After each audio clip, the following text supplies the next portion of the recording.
विशेष आज आपके मन में कोई मनोरथ बड़ा है, कोई कामना बड़ी है और बाबा से आपने विनती करी कि मेरा ये कार्य अटक रहा है, आप पूरा करोगे, मुझे विश्वास है। 108 चावल के दाने चढ़ाना है। आपने चंदन लगाया, हाथ की हथेली पर 108 चावल के दाने जो घर से गिनकर लेकर गए हो उसको हथेली में रखा।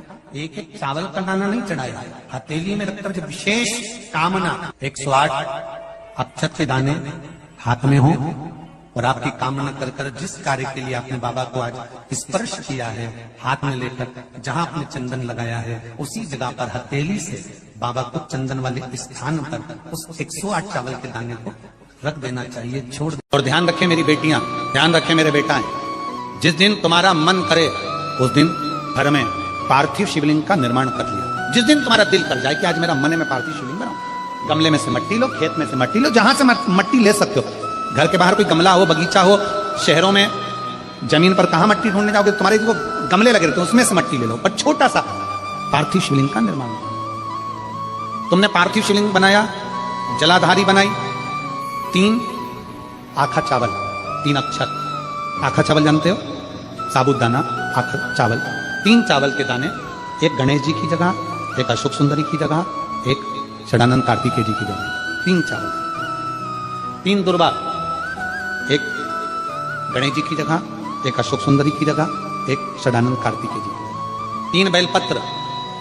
जहां पर माता पार्वती जी का आपने ये जलाधारी बनाई है, उसी जलाधारी पर यहां से पानी बहता है, इसके ठीक विपरीत में यहां 3 बेलपत्र, तीनों रख दीजिए। और छोटा सा कलश हो या बड़ा सा कलश हो, 3 लोटा जल यहां बैठकर, जहां पर आपने बेलपत्ती रखी है उसी के वहीं पर बैठकर इस शिवलिंग पर 3 लोटा जल धीरे धीरे अपने मन की कामना कर कर, बाबा आज मैं दुखी हूं, बाबा मुझे ये तकलीफ है, बाबा मेरे बच्चे ये काम में गए हैं, बाबा ऐसा है, 3 लोटा जल बाबा को धीरे धीरे अपने भाव कहकर, फिर तुम्हारे पास में जो पूजन का सामान हो वो चढ़ाकर बाबा की आरती कर कर दिया लगा दो। जब दिया ठंडा हो जाए उस शिवलिंग का विसर्जन कर दो। आप पाओगे, आपने अगर 2 या 3 बार कभी भी तुम्हारा मन करा कर लिया, आपको खुद लगेगा कि मेरे घर में संपदा कैसे बढ़ रही है और कार्य कैसे सिद्ध हो रहा है। 1 लोटा पानी घर में से भरो, उस जल को लेकर महादेव के मंदिर में जाओ, जपते जपते अपने दिल की बात बाबा के जल चढ़ाते चढ़ाते कह दो। बहुत ज्यादा अगर दुख है तो उत्तर की ओर मुख, मतलब जहां से जल निकलता है, जलाधारी का जो जल होता है निकलने का स्थान ये उत्तर में होता है। आप दक्षिण में बैठकर या खड़े होकर उत्तर की ओर मुख कर कर 1 लोटा जल बाबा को चढ़ाना प्रारंभ करो और अपने दिल की बात बाबा से कहना प्रारंभ करो। और अगर तकलीफ ज्यादा है, बहुत ज्यादा समस्याओं में घिरे हो, तो उत्तर की ओर खड़े होकर तो जल चढ़ाओ और उत्तर की ओर से जल चढ़ाने के बाद फिर वापिस सामने आ जाओ और जहां से जल बहता है उस स्थान पर अपनी 3 उंगली रखकर और हथेली को, जहां से पानी नीचे बहकर जाता है उस हथेली को वहां रखकर एक बार अपने दिल की बात बाबा से जरूर कहो और वो हथेली को फिर अपने हृदय से लगाकर श्री शिवाय नमस्तुभ्यं, श्री शिवाय नमस्तुभ्यं, अपने हृदय से बाबा को हथेली का स्मरण कराकर लगाकर बोलकर फिर उस हथेली को अपने हृदय से लगाए।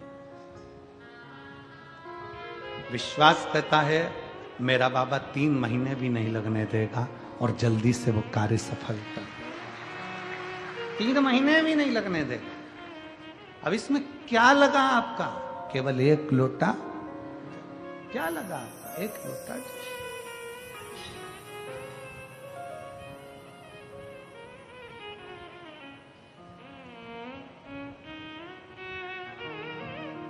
आपकी शुभ भक्ति आपकी भगवान शंकर की विरल भक्ति शिव के करीब में ले जाती है। जले दुनिया के लोग, जलने वाले, अपशब्द कहने वाले कहते रहें,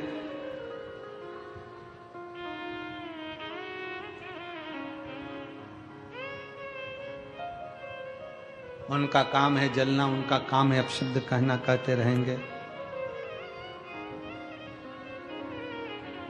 वो कहते हैं ना, तुम जलन बरकरार रखो, जलवा मेरा महादेव बरकरार रखेगा। तुम जलन बरकरार रखो, जलवा मेरा महादेव बरकरार रखेगा। दुनिया जलती रहे, जले, तुम मेरे बाबा को एक लोटा जल पूरी श्रद्धा के साथ, पूर्ण विश्वास के साथ, पूर्ण भरोसे के साथ, पूर्ण भरोसे।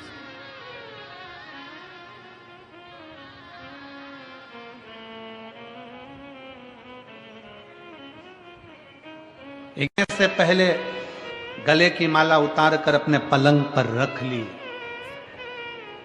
शिव महापुराण की कथा कहती है, कुछ गलतियां मनुष्य ऐसी कर जाता है कि उसको पूरी जिंदगी भोगना पड़ता है। मंदिर का प्रसाद, मंदिर की बेलपत्र, जैसे याद रखो कोई व्यक्ति बीमार है ना, तो शंकर भगवान की चढ़ी हुई बेलपत्र उसके सिराने, उसके पलंग के पास, उसके पास रख सकते।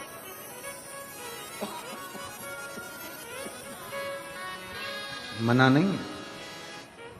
कोई यदि बीमार है तो बेलपत्र आप रख सकते हो औषधि के रूप में। पर आप स्वस्थ हैं, जिस पलंग पर सोने जा रहे हैं उस पलंग पर अगर भगवान का चढ़ाया गया प्रसाद रखा है, फूल रखा है पलंग पर, या पलंग पर तुमने भगवान की माला रखी है या कोई सामग्री रखी है, स्वस्थ भाव में, बीमार है, शंकर पे चढ़ी हुई बेलपत्र उसके सिर के पास रखो, उसके पास रखो, उसकी जेब में रखो, मना नहीं। पर अगर वो स्वस्थ हो और पलंग पर सोने के लिए जा रहे हो और भगवान की माला या भगवान का प्रसाद पलंग पर रख रहे हो, तो मनुष्य को उसका त्राण भोगना पड़ता। भगवान का प्रसाद कभी पलंग पर नहीं रखना चाहिए।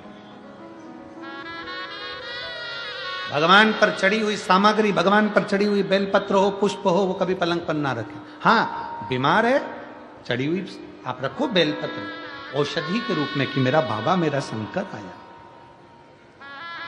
स्वस्थ हो, आराम से अपने एंजॉयफुल जिंदगी जी रहे हो और भगवान का प्रसाद पलंग पर रख रहे हो, तो बस श्रेष्ठ है।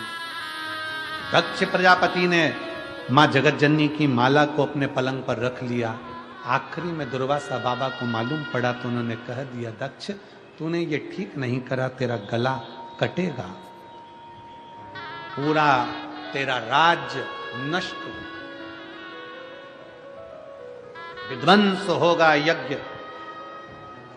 दक्ष प्रजापति हाथ जोड़ लिए, गलती, पर कर्म का भोग तो भोगना है।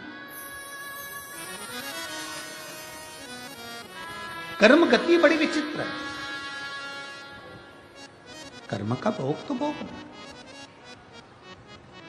कई लोग पूछते थे, गुरुजी ये क्यों हुआ, किस लिए हुआ? दक्ष प्रजापति की बुद्धि क्यों मारी गई?